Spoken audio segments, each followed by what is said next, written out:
High conflict divorce is not just a breakup, it is not just paperwork, and it is definitely not just about adults who cannot get along. Listeners, it's a psychological warfare played out in family court, in text messages, in pickup lines at school, and sometimes right inside a child's mind. Millions of parents go through this every year, and yet most feel completely unprepared for the emotional toll. You are expected to stay calm while being provoked, to be cooperative while being accused, to protect your kids while your own reality is questioned. Today's conversation on Healthy Mind, Healthy Life is not about winning arguments or blaming ex partners. It is about survival psychology. How do you protect your mental health when the conflict never really ends? How do you stay grounded when gaslighting makes you question your own memory? How do you show up for your kids without losing yourself in the process? My guest today lives at the intersection of family conflict and mental health. Alex Dane is a father, strategist, and survivor of the family court system. He is the author of How to Win Your Divorce, a parent's battle tested guide to family code, and also the High Conflict Playbook, which is a number one Amazon bestseller. His work is rooted in lived experience, not legal theory. And Alex helps parents prepare mentally, emotionally, and strategically for high conflict divorce without losing their identity or the relationship with their kids. So, listeners, let's get on to this conversation. And Alex, welcome to Healthy Mind, Healthy Life. And I'm really, really glad that you are bringing up this topic, this conversation for all of us out there. Thank you so much, and thank you for having me on your show. Yeah, and it's a perfect intro. Um, I've found myself at a time in my life when I had the least amount of brain power, um, the most complex emotions going on, having to make the biggest decisions of my life for myself and for my family. And when I looked out to what was available, I found a lot of the information for how to make it through this journey, through such a high conflict situation, a lot of which had to do with custody. Um, that looking for answers was much more difficult than I thought. There were other books, but a lot of them were written by lawyers, which quite a few of were useful, but they can only say so much of the information, and so really I want to create, um, a description of, all the things that helped me kinda get through this process. Um, all the different system pieces, as well as, you're right, the, mental wellness, different, tips and tricks to keep us ready to, get through that whole situation. Hmm. I'm glad that you're not advocating for avoiding that, because honestly it is not possible, because it is expected. Sometimes it's so much unexpected that it's unimaginable from all the ends. I mean, whether it's physically, emotionally, or mentally. And before we even begin to talk about this, Alex, I mean, one thing which I kind of feel and I observe is the discussions around divorce happen at the two very extremes, and that too statistically, and looking at different countries and societies out there, like in the Western world. When we look at the percentage, it is high, but when you look at, let's say, a country where I belong from, India, the divorce percentage is comparatively lesser. But then there are so many examples here where, like, if there were any possibility given to either one of the parent or the partner, they would happily agree to it. But there are so many factors playing around here. And when you have a family, when you have children here, I mean, it's really, really, I cannot quantify using any English words here to imagine the kind of ordeal that normally the families have to go through. And then, of course, the legal systems and all. Yeah, and that's just it.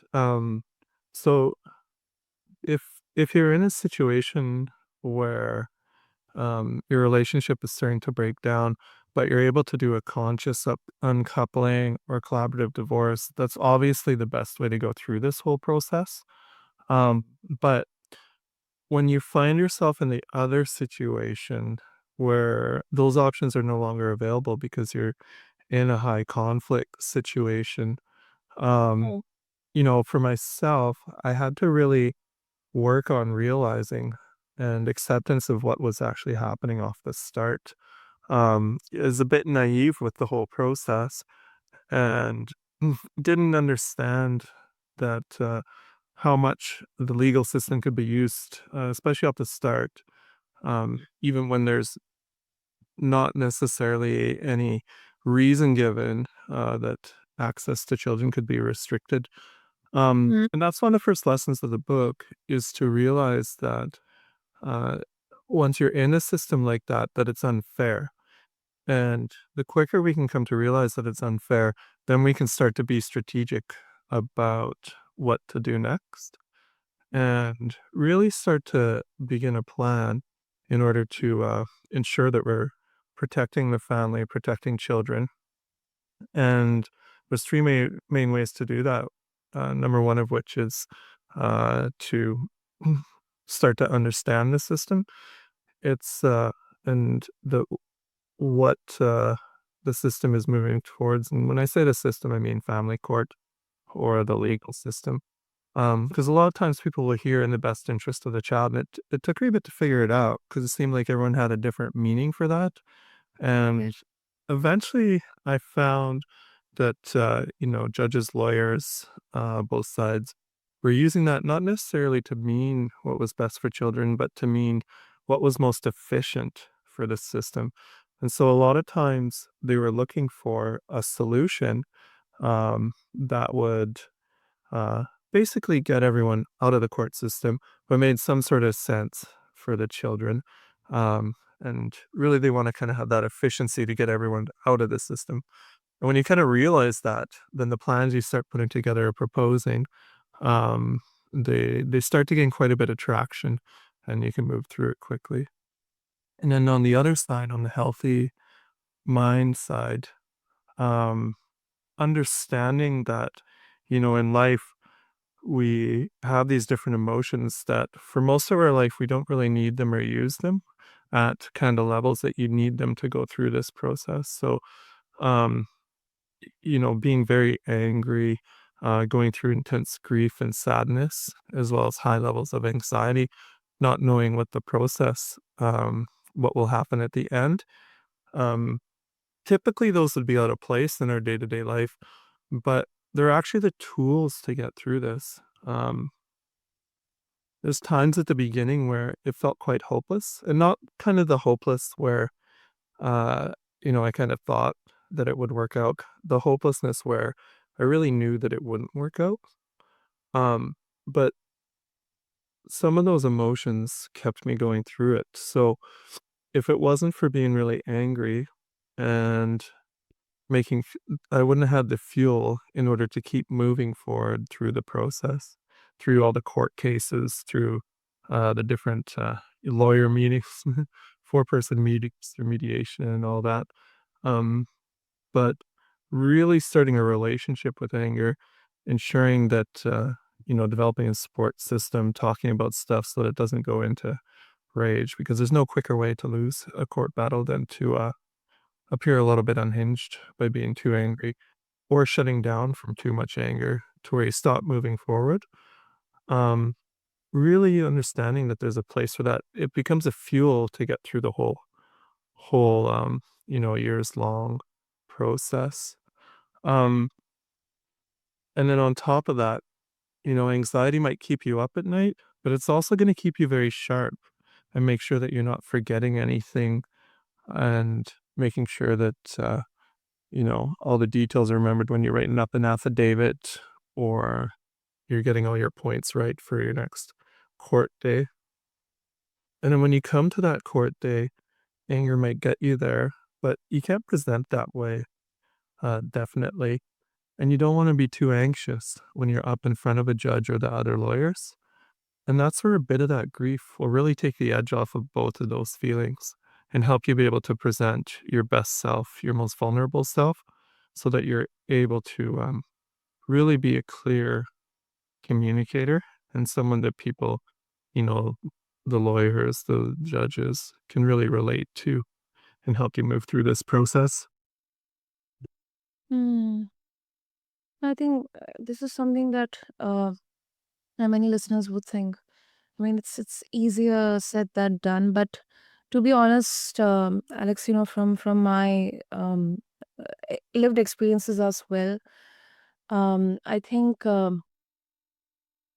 the the points that you mentioned, they are so important because grief, anxiety, anger, resentment, they can take the best of you from you. I mean, you know, like as you mentioned, like a complete shutdown can happen, and oftentimes that comes out, during the court proceedings or the conversations which we have with lawyers.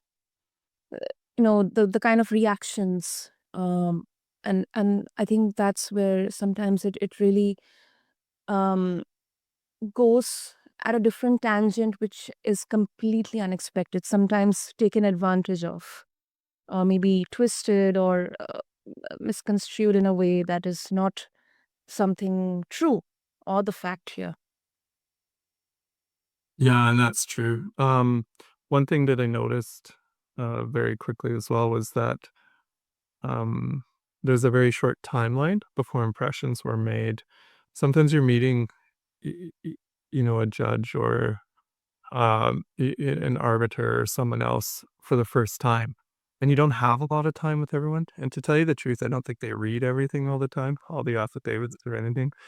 Um, and so making that quick impression ends up being so important, and you end up being viewed through shortcuts, through stereotypes, and there's too much of an emotional response or too little of an emotional response, you'll be playing right into that, and it can really work against you.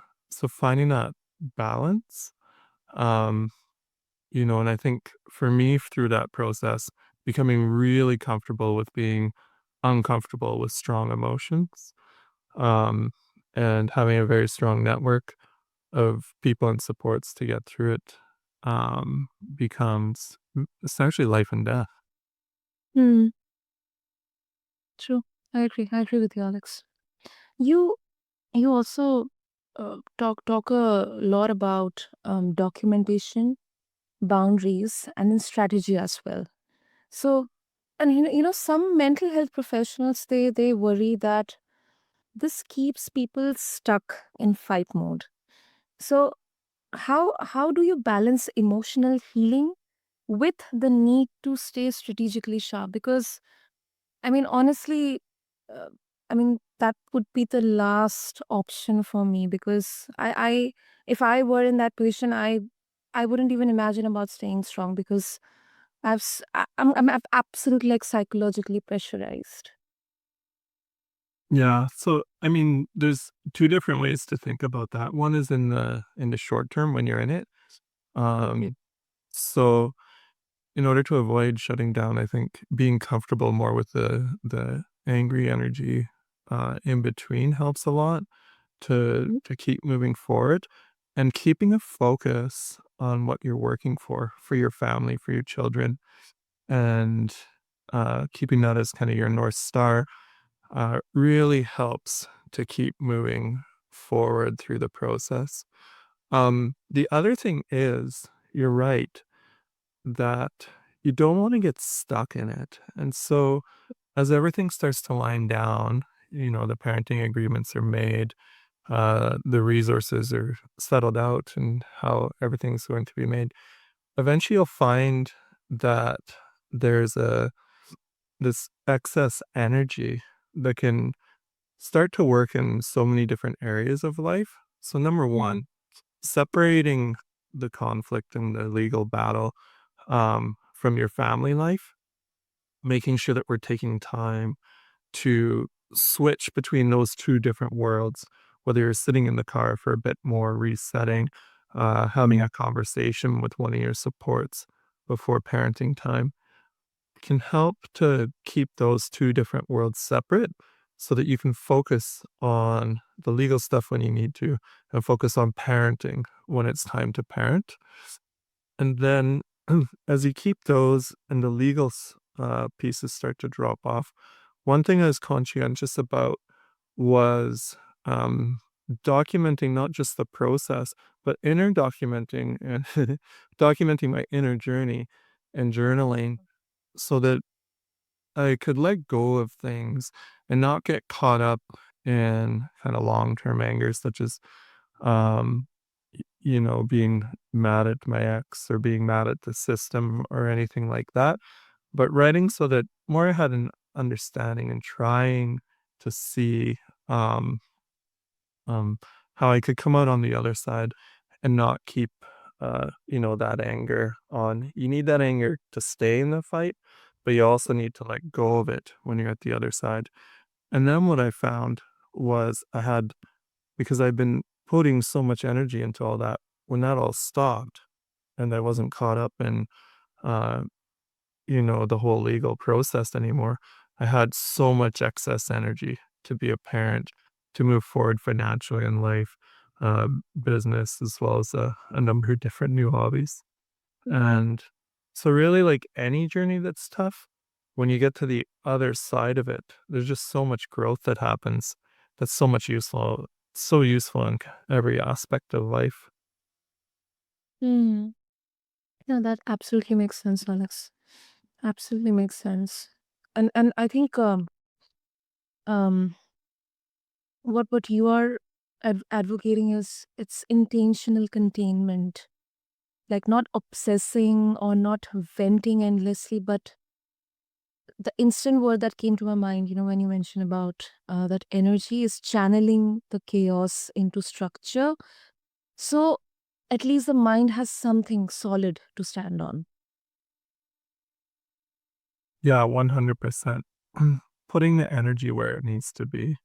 And so we don't live in a time where, I mean, I hope not anyways, where lions are chasing us or we need kind of that high level of fight or flight. But this is one of those situations where a lot of those emotions make sense and you need them. Um, so keeping those, high level emotions where they need to be within the legal system, being able to separate and switch to parenting, and then being able to switch to when it's time to begin normal life again. I think that that's maybe you could write it up as a three-step process that can help you get through this and likely applies to other situations in life where, everything in its right time and place. Yeah. Yeah. And before we conclude, I think this is such an important question. Like, parents often say that I'm staying strong for my kids. But then we all know that children, they're active learners. I mean, and they're incredibly perceptive. So how does a parent protect a child emotionally without turning them into a therapist or ally? Yeah, for sure. So you have to make sure that you're using your supports, that you're using your mental health tools outside of, and keep them separate from the whole process. So, mm, really separating the time between parenting time is for parenting time. And what I found was it's actually almost a break from the whole process because um, I could be 100% focused on being a parent when it was time to be a parent, and then 100% focused on everything else when it was time to go write legal documents or have a meeting with lawyers or prepare for meeting with lawyers. And really being conscientious about taking the time to switch between those two different worlds. Uh, by taking the time when it wasn't parenting time to make sure that I was processing all those larger emotions as best as I could. And then being gentle with myself. So we're so hard on ourselves, but making sure that we're compassionate with ourselves and gentle with ourselves, um, I think goes a long way because it is just such a tough process, and that you know there are times when it feels it doesn't just feel hopeless, but it seems 100% hopeless. And to be able to move forward with that, allow ourselves some grace, allow ourselves some time to process so the emotions don't come out sideways. And I think in the end, it actually makes you a better parent. Yeah. Yes. Yeah. Right. And before we wrap up, kind of a kind of a challenge here that I just want to bring in here because your books talk openly about winning custody, protecting credibility, and then many mental health spaces discourage winning language. So, is there a risk, Alex, that framing divorce as a battle escalates conflict rather than resolves it? Yeah. So, um, I didn't read about winning custody, 100% custody. I was talking about 50-50 custody. And the, um, within the first paragraph, it's very specific again, where if you're able to have a collaborative divorce or a conscious uncoupling, that is by far the best way to go. What this is about when that's no longer an option, because you're in a high conflict situation already, Yeah. and it's no longer your choice to be in that situation. Then these are the tools that I wished I had during that process. Um, you don't always get the choice or the chance to pick the more collaborative process, and if you can go that way, definitely go that way. If you find yourself in a high conflict situation, you might have to come to the realization pretty quick, um, that that's the direction it's going in, and accept that fact, and help yourself get the tools you need to get through it. Um, as well, when we say when you're divorced, there's a caveat pretty quick after it that no one really wins the process. Um, but the more that you can keep your children safe and keep um, um, yourself psychologically safe through the whole process and make it through while representing um, what needs to happen to keep your family um, uh, as safe as you can, that's actually winning your divorce. Mm, mm, yeah. I think it is a balanced approach here. And I think language matters, but then the reality also matters. It matters more because pretending a battlefield is a yoga retreat. It does not keep anyone safe.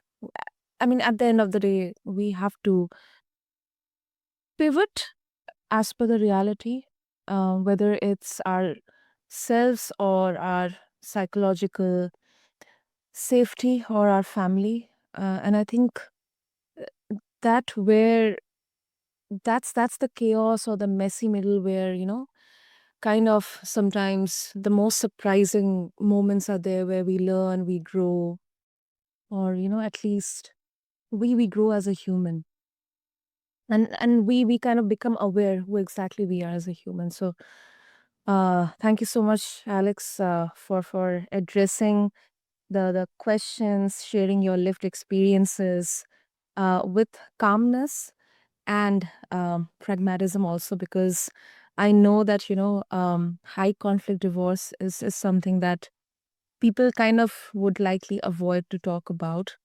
And I think this entire conversation, it also matters a lot because high conflict divorce, it does not just break relationships, I think it fractures identity, perception, and emotional safety. So thank you so much. And I really appreciate your work, the work that you're doing. Thank you so much as well. It's a pleasure to be on your show. Absolutely. And Alex, if someone, if our listeners after this conversation, they would like to connect with you and also get a hold of your books, if they have their thoughts or their experiences that they would like to share with you, what would be the easiest way to connect? So you can the book's on Amazon, High Conflict Playbook by Alex Dane, or they can connect on this Substack, howtowinyourdivorce.substack.com. Super. Listeners, what I'm going to do is have all the links and details in the show notes mentioned. So just refer to them attached along with this episode on whichever platform you're listening to your podcast right now. And for anyone listening who's navigating this right now, um, all I can say from my end is you're not weak for feeling overwhelmed. You are responding to sustained pressure. And with the right tools, clarity, support, guidance, survival can also turn into leadership. Yes. And so, thank you to everyone for tuning into this episode. If this conversation connected with you, share this episode with someone who needs it. And if you are in the middle of a high conflict divorce, know this that protecting your mind is part of protecting your children. Until next time, this is Healthy Mind, Healthy Life. Stay grounded, stay clear, and take care of your inner world. This is your host, Sana, signing off. Thank you.